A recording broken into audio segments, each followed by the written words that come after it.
everybody, this is Matthew Movies coming at you with my review of It Follows, the 2014 horror movie, which I personally think is one of the best ones I've seen in years. I just think this movie is freaking awesome.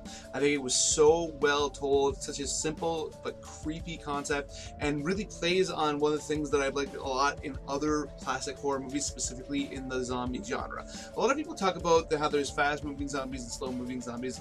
Some people feel like the fast ones are scarier because they are able to catch up to you and all that kind of stuff, which I do understand that argument. I just don't agree with it, because the major thing that I like so much about the slow zombies and why I like this movie so much is it's like that creeping death, that doom that's coming for you. No matter how far away you get, it will never stop following you until it gets you. And that's what this movie is about. Basically, for those of you who don't know what this movie is about, there's a young woman who she ends up having sex at the beginning of the film, and then she finds out that she's basically has a sexually transmitted creature that's coming after her. So now the guy had sex with her, it's now after him, and her I should say, and it's just this creeping being that's coming, and it's not going to look the same every time, but no matter where she goes, it will always be following her at a slow pace, so she can get ahead of it by X amount of time. But like, if she wants to sleep for 8 hours, she needs to be far enough away from it that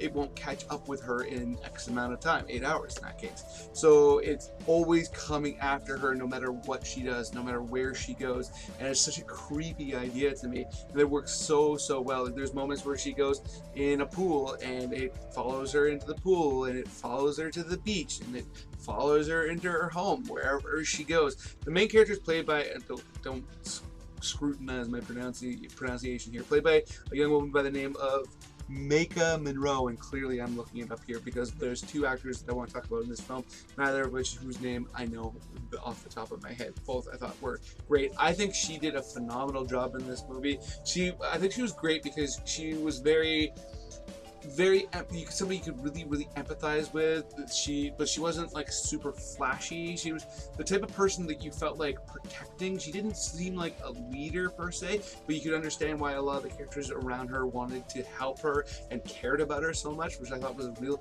strength of this movie. Because I feel like if she was a leader of a group, I think it would have been less frightening, because you would have felt like, okay, she's gonna take stand here. Whereas she was very smart and independent and very like forward thinking, and had a lot of good ideas and a lot of really well-defined morals, which I thought was really great. But she wasn't also like the heroic figure of the film. She was the protagonist for sure, but she wasn't, you know, a leader of men or a leader of ladies. So I thought that was really imperative to the strength of this film and why it worked so well. So I think they did a great job in casting her. And then she had a guy in the film who was clearly infatuated with her throughout, played by, again, I'm looking, Keir Gilchrist. I mean, come on, with these names, can you blame me for not knowing them off the top of my head? An actor who I've seen in lots of other things, and I thought he was really solid in this movie.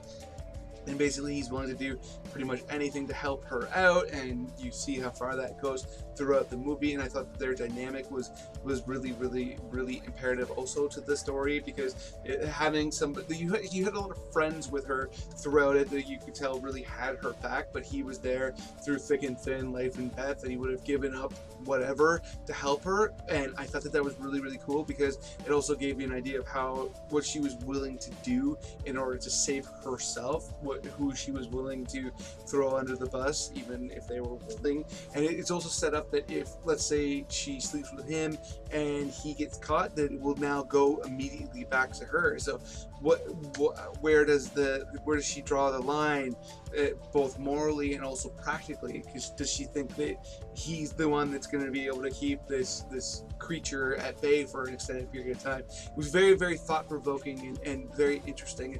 And really, at the end of the day, the strength of this movie was the whole creature that was following her, which you see in so many different ways. It looks different throughout. One of the most distinctive is there's this really tall man that plays it for a moment, and when he enters a room, how like his presence just really fills it up. And I thought that was really cool. But also throughout the rest of the movie, when you know, no matter what form it takes, it's the distinctive creep that with which it follows her that I thought was just so phenomenal. I absolutely adored this movie. I thought it was just brilliantly put together and one of the best movies I've seen in a very long time from the horror genre, even though there are a lot of good horror movies I think coming out these days. So those are my thoughts. Let me know in the comment section below what you think. If you're a fan, if you hated it, if you don't like horror movies, if the concept doesn't appeal to you, whatever. Other than that, please hit that like button, hit that share button. It makes it much more likely that other people will come check out this video, which is something I'd absolutely love because I love talking to people about movies. And speaking of which, if you're new here or you just haven't done it yet, hit that subscribe button, hit that notification bell. That way you can find out when I put out those videos and let me know what you think. Other than that, have yourself a good day.